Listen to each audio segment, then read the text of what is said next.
আপনারা হাসিনা কার্ড খেলবেন আর বাংলাদেশের সাথে বন্ধুত্বপূর্ণ সম্পর্ক চাইবেন, দুটো বিপরীতমুখী।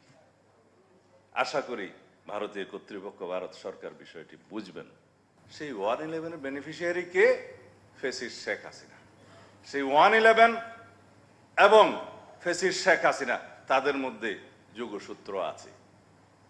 তারা কেউ এখন বিদেশে আছে এবং শেখ হাসিনা অবশ্য তার নিজ দেশে প্রত্যাবর্তন করেছে।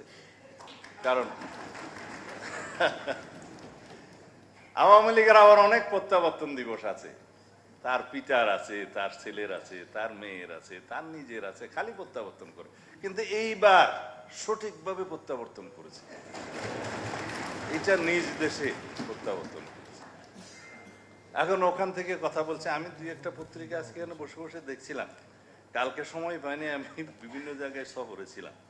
এইখানে আমাকে আমার নেতা জনাব তারেক রহমানকে নিয়ে একটা ভারতীয় সাংবাদিক সুবীর ভৌমিক মনে হয় অনেক লম্বা লম্বা কথা বলেছে, যে ভারতে বসে সালাউদ্দিনের রাজনীতি করা নিয়ে প্রশ্ন সুবীর ভৌমিকের। আমাকে ইন্টারভিউ করতে চেয়েছিল এই পত্রিকা, আমি সময় পাইনি রাত্রে।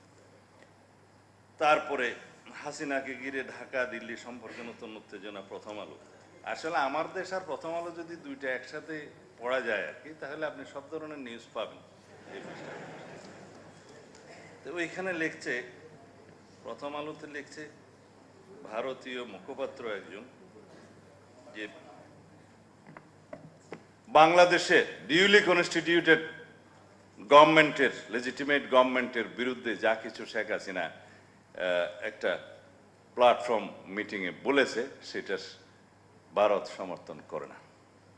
কিন্তু ভারত কি তাকে বারবার মিটিং করতে দিয়ে এটা সমর্থন করে? তারপরে বলবে উনি যা বলেছে তার সাথে আমরা নাই। এইভাবে কূটনৈতিক সম্পর্ক থাকে না। আমাদের পার্শ্ববর্তী দেশ, আমরা বাইলেটারাল রিলেশন রাখবো। আমাদের এই বাইলেটারাল রিলেশনশিপের মধ্যে ইন্টারডিপেন্ডেন্সি আছে এবং এই ইন্টারডিপেন্ডেন্সিকে আমরা শক্তি হিসেবে মনে করি।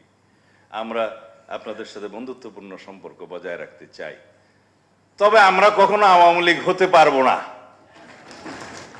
আমরা বাংলাদেশের স্বার্থকে সমুন্নত রেখে on the basis of mutual dignity and respect and on the basis of the sovereign equality আমরা আপনাদের সাথে সম্পর্ক রাখবো।